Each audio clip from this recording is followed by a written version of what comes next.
all part of the plan.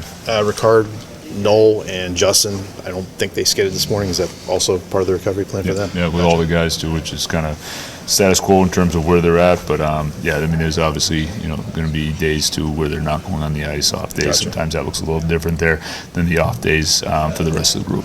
Gotcha.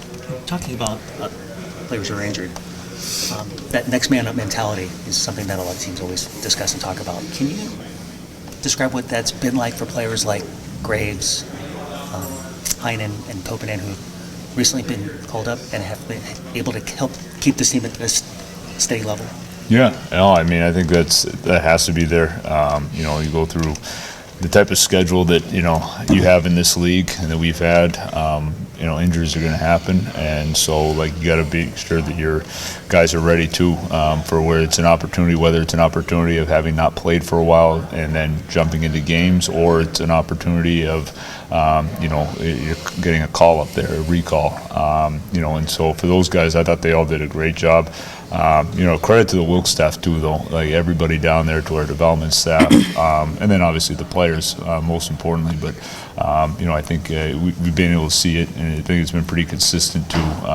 Guys, when they are getting that opportunity or that recall, they've come in and they've been ready to go. And so I think they do a great job there in Wilkes, and they've done a great job preparing the players there, not just to win games down there at that level, but also to have them prepared, if that opportunity does come up. Dan, in terms of plugging those players into the lineup, sort of the plug and play, how much does winning factor into the ability to do that, or the ease of transition? Oh yeah, I mean we're here to win games, so I think it has to. It's that's what this is about, and so I think we're looking at. I think anytime guys are coming up and those opportunities are there, you are looking at some of the situations too, because that's going to be an important part of it. Guys can come in and they can, whether it's a special team or whether it's by side of ice for the defenseman. At times that factors in. There's a lot that comes into play, and so it's going to be a little bit different every time. But I think it all comes back to we're in the business of working to winning games, and so that's what the goal is going to be. Dan, every coach talks about staying above people. What's the key to getting through teams that stay above people really well?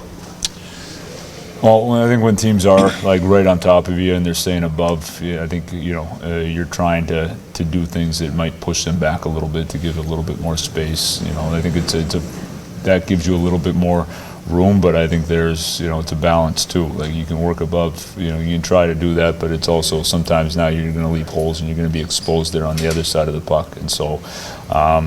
Yeah, I mean, I think you definitely see it. And I think as you get going now, we're getting to that 20-game mark too. Everything will continue to feel tighter and tighter. Teams are going to be even better defensively. Structures are coming more into place. Guys are getting even more used to systems. And I think right now, especially with where the league's at and everything is so tight too. Obviously there's a lot of close games and there's less margin for error, and so I think we'll be seeing even more of that. So I think it's anytime you can play fast though and beat structure, that usually helps take care of it as well. Dan,